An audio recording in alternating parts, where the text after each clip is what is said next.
две жени. Едната, ова што е наведната на масата и со така една специјална положба која што задржува е доилката, а другата е друга жена која што ја масира по грбот во оградениот дел на сликава, гледате со двата палци околу грбот, од горе према долу, така се прават кружни движења масирачки на доилката, тоа да трае неколку минути и ова е еден перфектен, испробан, да се повторува, докажан начин за стимулирање на тој окситоцински рефлекс за стварање на излучување на испуштање на поголема количина млеко.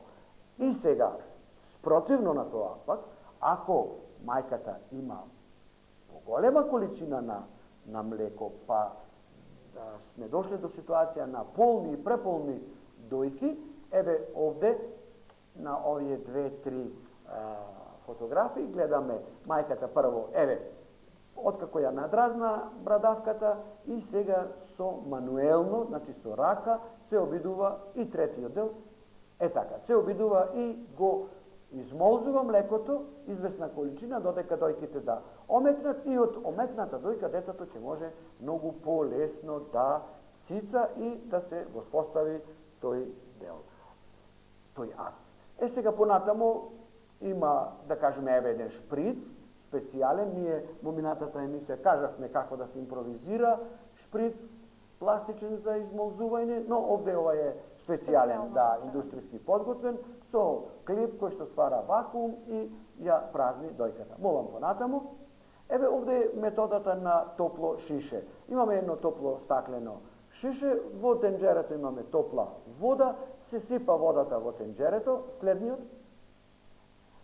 Откако се загреало шишето, се истура водата и на крај третиот и тоа топло шише, но внимателно да не биде врело за да направи опекотина мајката. Тоа треба да биде, да речеме, на 40 степени загреано и во грлото на шишето се става брадавката. Сега, с обзир да шишето е загреано, тука се ствара одредена количина на температура, се ствара вакуум и млекото си истекува само од себе, од дојката во шишето. И понатамо имаме специјални пумпи. Ево ова е една комбинирана стаклено гумена помпа, која што исто многу мајки ја познаваат, исто припомага да се истиснува, односно да се извлекува млеко од дојката и кога таа ќе омекне, детето ќе може полесно да ја прифати, без нервоза да понатамо цица, а минатиот пат на филмот покажавме и механички електрични пумпи, кои што јас сметам воопшто не се неопходни и нема потреба да ги бараме, бидејќи на овие начини, како што сосема нормално, сосема уредно може да мајката си испразни дојките и детето да продолжи со нормално доење. Да. И сега кога напоменавте претходно дека околу тоа како би се стимулирал самиот рефлекс за посилно испуштање на млеко од дојките, како причина да би дошло до недоволно испуштање на млеко од дојките се јавуваат многу сегменти кои што го поттикнуваат сето тоа. Дали врз сето тоа влијае самата исхрана, начинот на живење, стресовите или пак прошетките кои што ги прави самата мајка? Сигурно. Кои се најчестите причини? Па да ви кажам, најчести причини има многу. Начинот на исхрана има сериозно влијание врз млечноста. Сега би напоменали ли каква исхрана би требало да употребува? Па еве, во најкратки линии, да кажеме, мајка дојлка мора добро, квалитетно да се храни. Таа треба да консумира храна за двајца, неколку двајца. Да, тука малку е игра на зборови, меѓутоа многу мајки ќе ме разберат. Значи, прво, треба да консумира голема количина млеко. Многу мајки ми се жалат, не може да го пијат млекото. Мене ми е нејасно, јас сум голем љубител на млекото, меѓутоа, ако не можат пресно, скоро е голема реткост некој да каже дека не може кисело. А вредноста е иста, дури по квалитет на сварливост, киселото млеко, јогуртот се поквалитетни од обичното, пресното млеко. Понатаму маштеница, јогурт, значи то мора сигурно. Голема количина зеленчук. Фала Богу, ние сме во подрачје кај што имаме многу квалитетен, многу ефтин зеленчук, секако зеленчук. Многу овошти. Кога велам многу овошти, никако не мислам на некои скапоценни овошти, ананаси, не знам да не набројувам. Ма имаме ние прекрасно квалитетни јаболка овде и сосема е доволно. Може да добива и друго. Портокал, лимон, ананас, банана, што знам. Меѓутоа, доволно е само и дури и само јаболко, сосем доволно овошти е заради минералите, заради витамините и така натаму. И сега е многу корисно сире. Јајце исто така е многу корисно. И да напомнам, јас често сакам да им кажувам на мајките, риба, било каква, исто така е од значај. Тоа е по однос на исхраната, видовите на храната.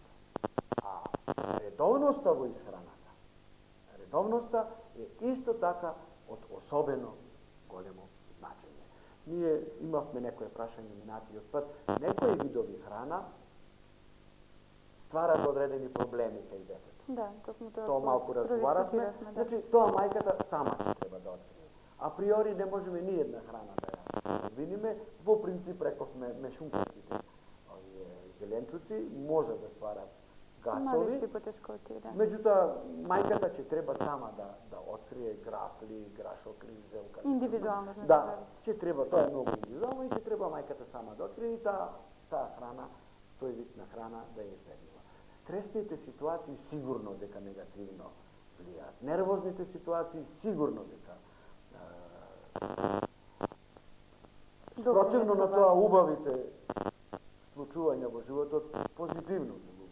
Прошетките, разбирањето, хармонијата на живеењето, брачната, фамилиарната, сигурно дека позитивно делуваат врз млечноста, така да од прилика тоа би било тоа. Сега многу пати напоменуваме дека покорисно млекото од дојката да биде што е можно повеќе пати истеснувано. Или пак со други зборови, често пати го афирмирате слоганот колку повеќе е истеснувана дојка, толку повеќе млеко во неа, нели? Ако е сето тоа така, што ќе се случи, нели, доколку детето не сака да цица, а мајката има млеко? Да. Сигурно имаме и такви проблеми, не така ретко. Значи, мајката сигурно дека сака да го дои, има млеко, детето одбива, сега видите. Најчесто за среќа, таквото одбивање трае кратко и за тоа време, за да не ни се случи сега обратен процес, со обзир да ние веќе кажувавме и на фотографии, на слики, на слайдови, кога дојката е преполнета, мозокот на мајката добива информација дека дојката е полна, а оттаму се враќа наредба да дојката престане да ствара млеко. За да не ни се случи тоа, мајката треба, како што покажавме на еден од начините кој што ќе е најзгоден, највообичаен, мануелно со рака, да си ја измолзи дојката. Што со тоа млеко? Видите, ако е мајката сигурна дека за следниот подојќе има доволно млеко, односно за следните подојќи има доволно млеко, тога може и да го исфрли тоа млеко. Меѓутоа, ако не е многу сигурна од тоа, добро е да не зборувам за каутелите на хигиена. Претпоставуваме дека тоа е се во ред, но еве и да повторам, чиста дојка, чисти раце, чисти чашички, чисти садови, да се тоа млеко измолзи во чашичка, во специјален сад, кој што ќе е наменет само за таа намена, и да се чува тоа млеко. Рековме, мајчиното млеко, за разлика од другите млека, е многу по-издржливо на расипување, значи на загадување бактериско, така да од тоа, ако неколку 7-8 сати дури може тоа млеко да стои, дури и да не е во фрижидер, па да не биде расипано. Да може мајката слободно да му го дава и воопшто да не се плашат. Тоа е, например, една многу убава метода на чување млеко, кога мајката треба да обави некоја друга задача да оди некаде да купува, да пазари или едноставно да не биде дома заедно со детето и пред да излезе ќе си го надои или ќе се измолзи, па другите домашни кои ќе останат заедно со детето, после да му го тоа дадат, но ве молам, никако со шише и црце. За кои начини, на кои начини, многу пати кажавме, минатиот пат покажавме и на филмот, со чашичка, со пипета, со шприц, со лажичка, али не црце. Тука сме категорички и мислам, че треба многу од мајките добро да не разберат, имаме многу причини кои што ако би ги елаборирале сега би не однесле многу далеко, че треба не знам колку време да ни трае овој курс, меѓутоа ги убедувам дека отсутствие само штета, никаква корист. Меѓутоа сепак после извесен период, ете доколку сите овие причини не бидат надминати, детето треба на некој начин да се прихранува, а како помошни помагала би се употребували шишето и суслата? Не. Би биле оправдани? Не, шишето и суслата не. Тоа додека е во доенечки период. Додека е во а ние за доенечки период го рачунаме од раѓање до навршување. Не, до навршување на 1 година. Да. Детето, кажав уште, јас на филмот, минатиот пат покажав и новороденче, прекрасно умее од чашичка, ако мајката ја научи техниката. Ако не умее мајката сама, нека повели во советувалиштето, ние на лице место практично си покажеме како со чашичка да му го дава своето млеко за ситуации кога мора така, ако не може да го дои директно на својата дојка. Ние стоиме на располагање секогаш, еве оде на телопот впрочем е прикажана мојата екипа која ме задолжи вечерова да пренесам еден поздрав до сите што не пратат, што не гледаат и со порака повелете, дојдите за сите проблеми заедно да имаме ние екипата и една среќна фамилија, едно семејство, татко, мајка, бебче и сестричето на бебчето, кои што навистина уживаат во оваа прекрасна ситуација кога да се има бебе дома е навистина и труд и мака, меѓутоа е многу благородна ситуација која и ја пожелувам на сите наши пријатели. Да. Многумина ја имаат почувствувано токму од оние гледачи кои што не следат, затоа што пред се ова емисија се говори за и околу самото мајчинство. Сигурно ги заинтригира први нив, а подосна и оние кои што очекуваат можеби да имаат принова во своето семејство. Ете како најава за сите нив, што би говориле следната емисија, ќе говориме за недоволно количество на млеко. Да, тоа е сериозен проблем кога мајката ќе го разграничиме посебно тој или феномен. мисли дека има недоволно млеко или можеби и навистина. Тие ситуации се присутни и ќе мора еден наш ваков разговор да му посветим на тоа, па еве нека следниот пат биде тема за тоа. Мислам дека имаме да замолиме режијата уште некои фотос. Од слайдовите да погледнеме.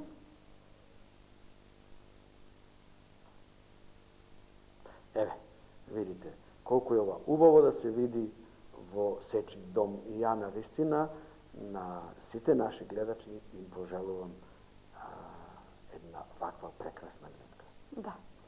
Задоволство, нели, волшебност, која што се чувствува во семејството. Тоа е неизмерно голема среќа. Да.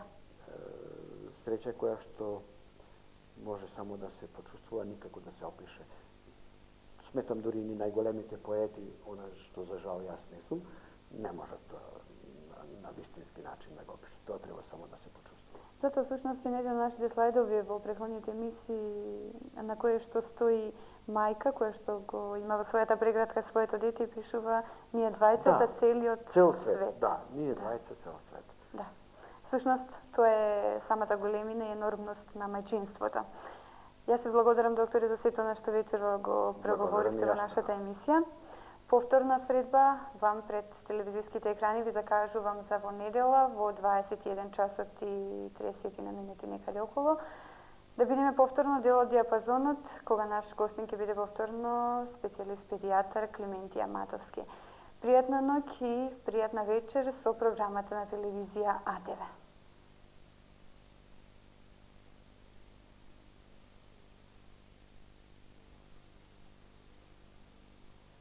Почитувани гледачи, верни на телевизија АТВ, добра ви вечер.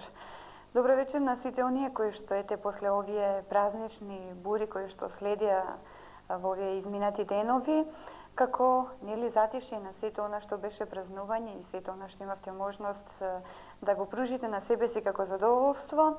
Оваа вечер повторно ќе бидете дел од телевизискиот сегмент на АТВ, нели преку диапазонот по 11 пат вечерва.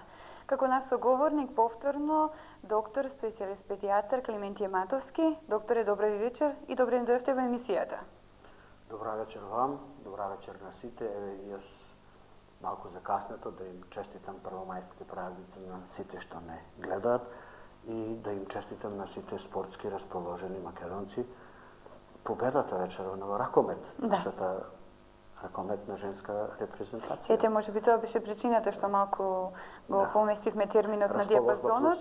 Да, меѓутоа сепак, како што наведовте, расположба плюс, за да одиме повторно и да се вметнеме во она што е како домен на нашето полемизирање во диапазонот. Како наша тема за вечерва ќе говориме за недоволната количина на млеко или недоволно млеко и сето она што би можеле да го кажеме во врска со оваа тема.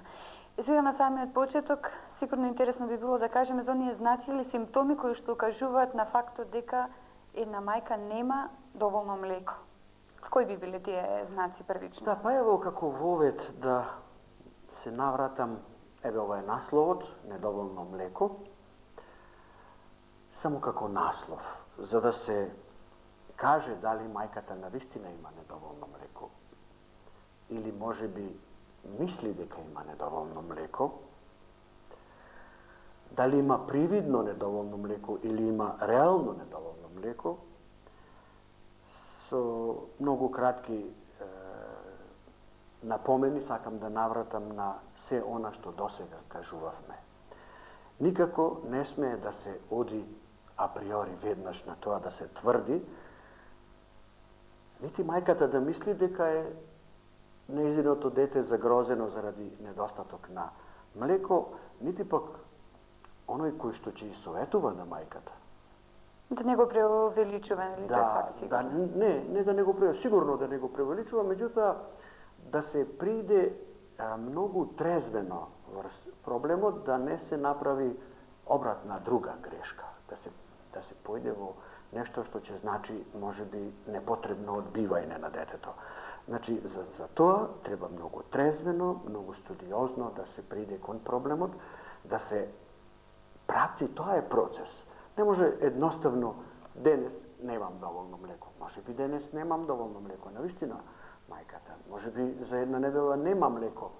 Меѓутоа, може би следната недела ќе има. И така, значи, се на се еден мој совет првичен за вечерва, да на овој проблем, а вистина е проблем и за детето и за мајката што си го дои детето, да не му се придува така бегло, немам доволно млеко, детето ми плаче, ние следната наша емисија ќе биде тема плачење на бебето, значи и веднаш сметам дека имам недоволно млеко, детето ми е гладно и јас морам да си го дохранувам, а тоа веќе представува прв чекор кон одбивање. Значи, ете, нека оваа наша вечерашна емисија биде прилог кон желбата да укажеме дека за да се процени дали мајката има недоволно млеко, не е така едноставно, така лесно и не би смело брзо да се пренабрегнат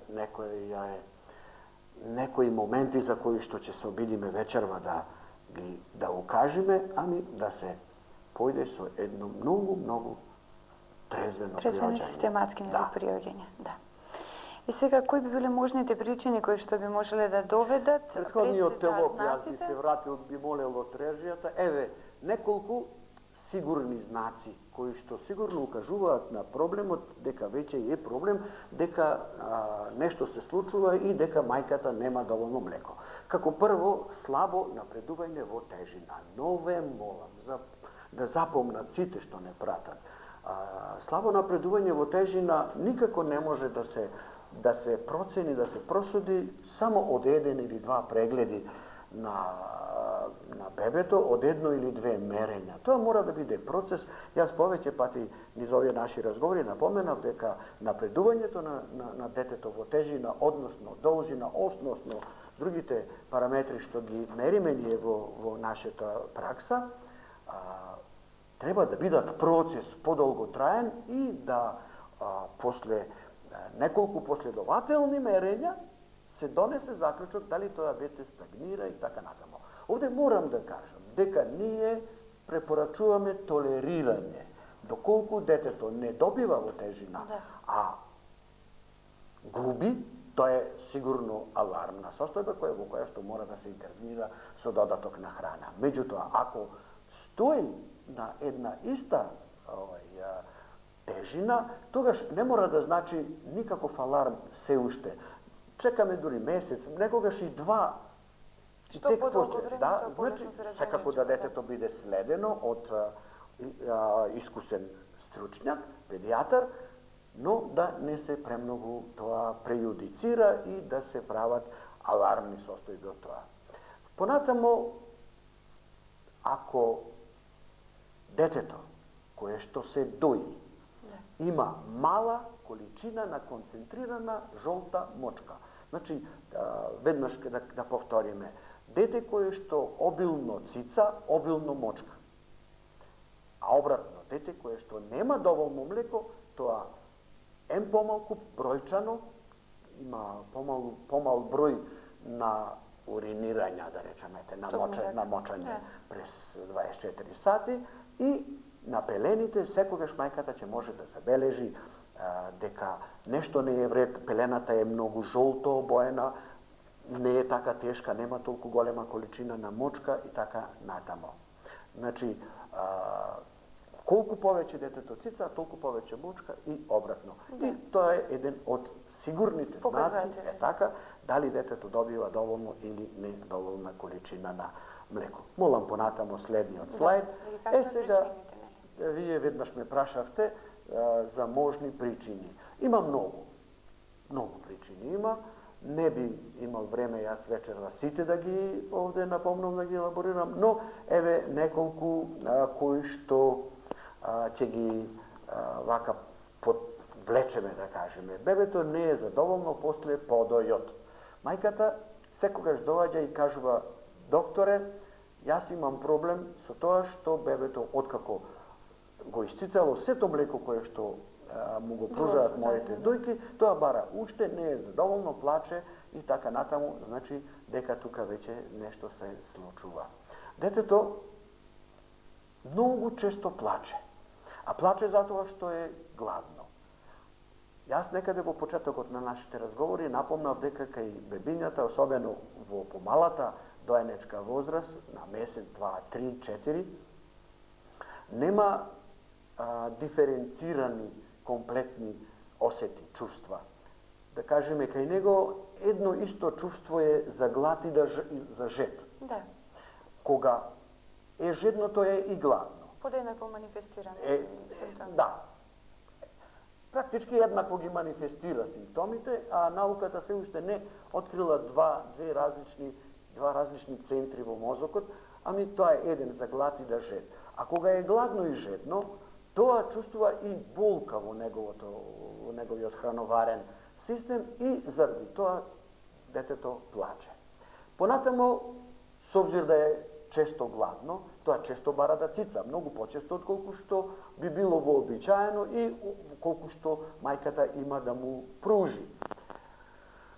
Неговите подои се долги, тоа пљацка практички, не голта мљацка, неефикасни подои. Понатамо, веќе детето исфрустрирано од една таква ситуација, незадоволно, ние минатиот пат зборувавме за така наречениот штрајк за доење, детето сега веќе ќе ги одбива дојките, нема да сака да цица. Сега понатамо како последица на тоа, што се случува? Се случуваат неговите изметот, неговите столици се помалку обилни, тие се суви и самата миризба станува веќе непријатна. Јас морам да кажам дека деца кои што се исклучително на мајчино млеко имаат столици кои што воопшто не смрдат. Тие имаат некоја специфична миризма. Специфична, меѓутоа сигурно не смрдеа. А кај овие веќе тоа се менува.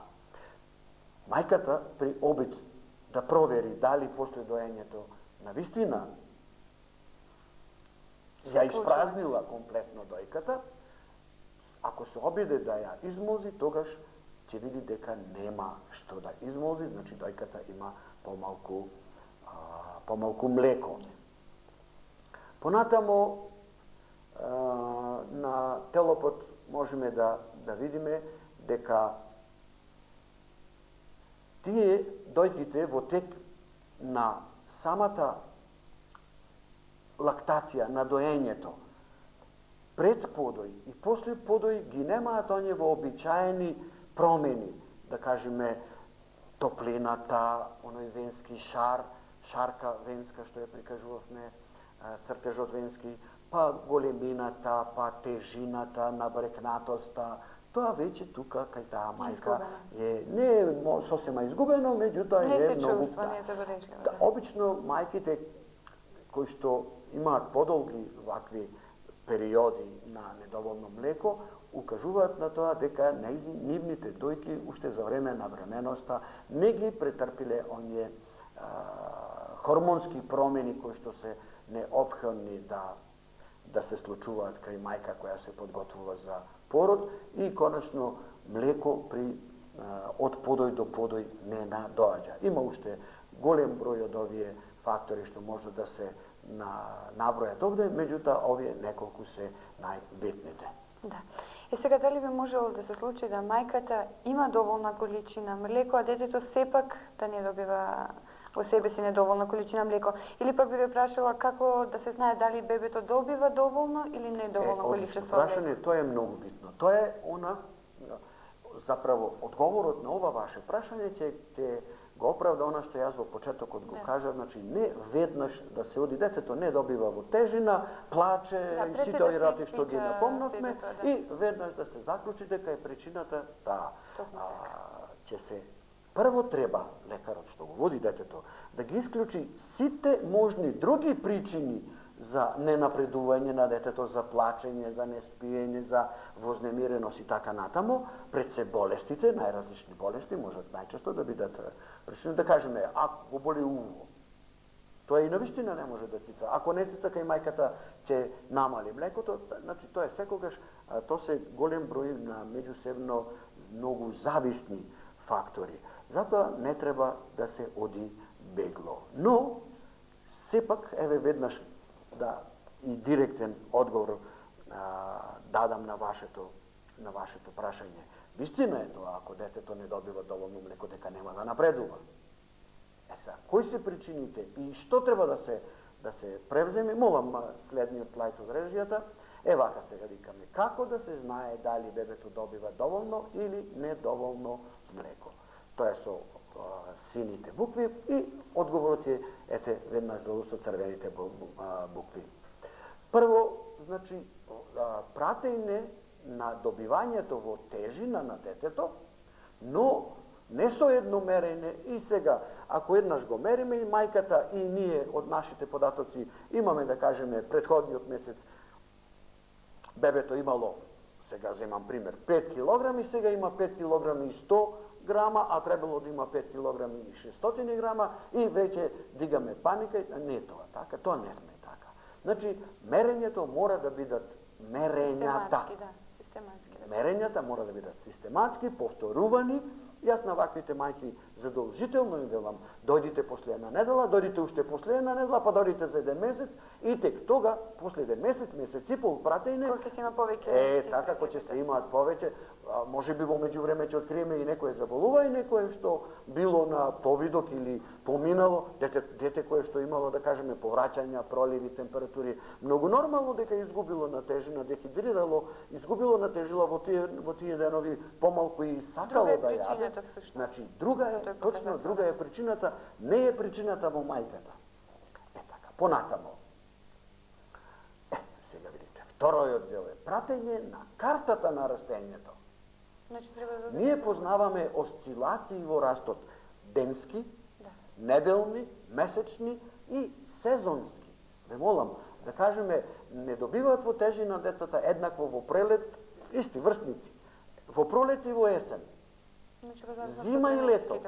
Има сигурно и то многу релевантни разлики. Понатамо, деца кои што изопшто перфектно напредуваат, може месец-два да не напредуваат, ал зато третиот да надокнадат се. И така, значи, тоа е да се прати, а ние на секое дете му правиме. На мајките се уште не сме во можност да им дадеме, бидејќи сега увежбуваме работа на компјутерот со кој што доскоро работевме во, ми кажа, во почетокот во Скопје. Меѓутоа, се надевам за многу брзо, буквално на секој родител, за секој дете ќе можеме да му даваме ваква карта на растот, на која што карта стои една крива линија за тежината, за друга за должината и трета добиваме како графикон, кој што е стандарден. Некој стандард даден. А со молив ќе се испишува кривата на растот, значи на дотичното дете. Индивидуално. Морам да напоменам тука, треба да се гледа, значи, во еден подолг период, како е таа карта на растене и само тогаш ќе може општа проценка да се даде општа проценка како оди. Сега има еден принцип со мерење на млекото. Ние многу го напоменавме овој принцип, повеќе пати сме го напоменале, значи не може навеката веднаш само врз овие параметри растењето на детето и картата на растењето да се каже немаш доволно млеко. Може би не е така. Затоа постојат начини за мерење на млекото, што се многу едноставни, не се многу тешки, а тоа може секоја мајка во својот дом да го направи. Јас сега не би за тоа елаборирал, бидејќи би ни одзело повеќе време, меѓутоа во некоја прилика, можда на крајот од емисијава или во следната, и тоа да го објасниме. И, конечно, контрола на мочањето на количината и квалитетот на мочката. Значи, само врз база на тие податоци заедно, би можело да се даде проценка и тоа се уште не значи стоп за доењето. Тоа се уште не значи. И сега, доколку детето не би добивало доволна количина на млеко, не прима во себе си, дали сето ова влијае врз самите резерви на млеко кои што се задаваат во мајката? И всушност дали влијае негативно врз овие резерви? Да, тоа ќе го видиме и на следниот слайд. Меѓутоа, ево, веднаш да објаснам. Постојат моменти кои што мораме да ги напомниме. Врската меѓу мајката и детето, меѓу доењето, цицањето и количината на резервите на млеко кај мајката е во таква спрега, нераскинлива, што мора секогаш да биде земана предвид. Зошто? Ние стално повторуваме. Колку повеќе детето цица, толку повеќе мајката има млеко. И тоа си оди стално во круг. Но, за слово на вистината, сепак, некогаш, поради некои одредени причини, за кои што, вака, ќе дадеме еден преглед низ вечерашнава емисија, сепак може да се случува, кога детето послабо ќе цица, мајката се повеќе и повеќе да има намалување на нејзините резерви и количина на млеко. Еве, телопот да го видиме, видите. Овие фактори не влијаат битно врз резервите на млеко кај мајката. Например, возраста на мајката не влијае. Половиот однос половиот живот на брачните двојки исто така не влијае битно. Новата менструација влијае врз, да кажеме, ние веќе напомнавме минатиот пат, врз некои квалитети и не секогаш. Да. Не секогаш. Не мора да значи, меѓутоа може да има известно негативно влијание врз вкусот на млекото и детето во тие денови да не го сака. Меѓутоа врз количината на резервите на млеко не. Понатамо враќањето на мајката на работа. Кај нас обично влијае да се намали, но влијае затоа што мајката еден подолг период, повеќе часови, не го дои, не си ги празни дојките. Меѓутоа има земји кај што е тоа прекрасно, перфектно организирано, си имам ослободени се во периодот. Во периодот, да кажеме, ако треба на 2 сата, на 3 сати добиваат по 10 на 20 минути и си има служба која што го принесува детето и тоа си оди организирано, кај нас за жал сме се уште далеко од тоа, меѓутоа во принцип медицински нема некое посебно влијание доколку враќањето на работа на мајката не е поврзано со некои други стресни моменти за кои што ќе стане пак збор. Значи, самата природа на работата. Така, работата, непријатност на работа, проблеми на работа, злоупотреби и така натамо, тоа е веќе нешто друго. Меѓутоа, самиот акт на одење на работа како таков не влијае. Возраста на бебето. Видите, некако природата секогаш си ги организира работите на најприкладен начин. Така да и овде возраста на бебето нема некое битно влијание врз резервите на млеко. Друга е работа што на една одредена возраст ние ќе зборуваме за правилна исхрана на доенчиња од постара возраст, ние кажавме после 4-тиот месец, веќе и покрај тоа што е мајчиното млеко единствено и незаменливо, но и покрај тоа на детето му требаат и други после 5-тиот, 6-тиот месец, уште други додатоци, за да стигнеме некаде во 8-тиот, 9-тиот месец, време кога и покрај доењето на мајката што останува како превасходно, мора да му се додаваат некои одредени артикли на детето, затоа што имаме една проста причина што во тој период веќе млекото не може да ги задоволи сите потребштини од млекото од мајката. Но тоа е друга посебна тема на која што ќе зборуваме. Значи, се на се тоа не треба да значи ништо во однос на резервите на млеко. Понатамо, царскиот рез како акт на раѓање. За жал морам да констатирам дека кај нас мајки кои што си ги родиле децата со царски рез, а тоа е доста голем број, не би баратал сега со проценти, но тоа е некаде околу 10%, видите, тие често мислат дека еве јас своето бебе го родив со царски рез и однапред како да се плашат дека ќе можат уредно да си го дојат детето. Тук тоа е заблуда од која што сите мајки кои што имаат ваков вид на раѓање и ситуации да се ослободат затоа што еве видите овде пишува дека царскиот рез не влијае врз резервите на млеко. Понатамо, повеќе детството. Повеќе детството исто така мајката може да си го дои и првото и петтото дете сосема успешно и еве како последен фактор е напомнат дека мајка која што има едноставна, вообичаена исхрана не би требало да страхува за количината на резервите. Друго е тоа што јас повеќе пати исто имам напомнато, дека мајката мора да добива некои витамини, мора да добива многу сите тие се програми детали, да. Микроелементи, многу минерали, многу протеини и така натаму, но тоа е веќе во суштина или во функција, би рекол, на заштита на мајкиното здравје, затоа што ако нив не ги добива, таа губи од себе си за да му пружи на детето и заради збогатување на млекото со тие квалитетни микроелементи, но тоа е веќе нешто друго, а не количина, не резерва на млеко. И сега сите ова што го напоменавме претходно, или беа фактори кои што не влијат врз количеството на млеко кое што го создава самата мајка. И сега контрасно на сето тоа, да, што би било она што негативно би се одразувало врз овие резерви? Да, има доста елементи кои што негативно се одразуваат, молам од режијата слайдот. Еве некои од тоа. Например, болест кај мајката може да делува.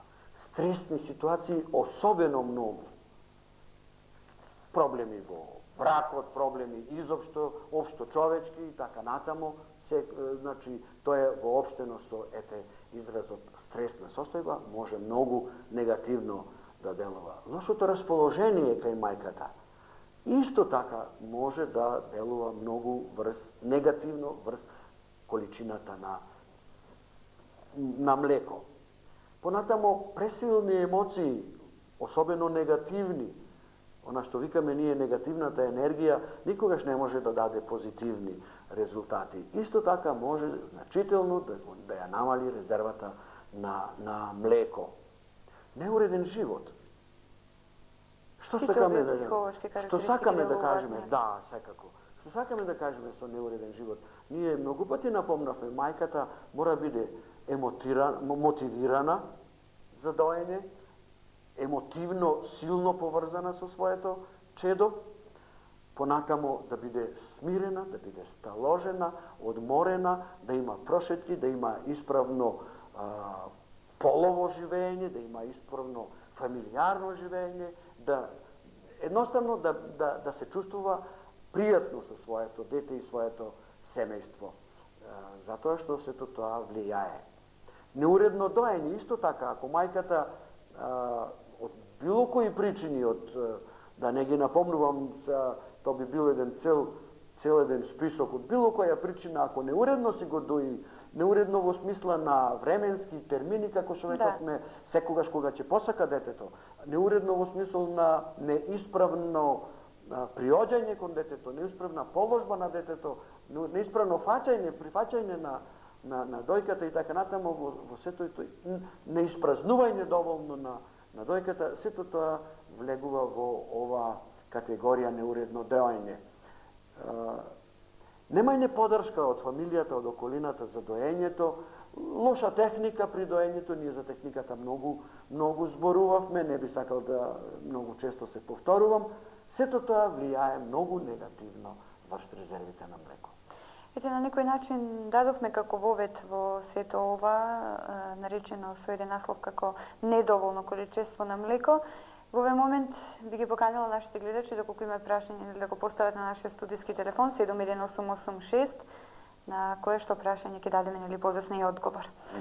Продолжуваме понатаму со она што би можело да се даде како поддршка на самата мајка, која што смета или навистина нема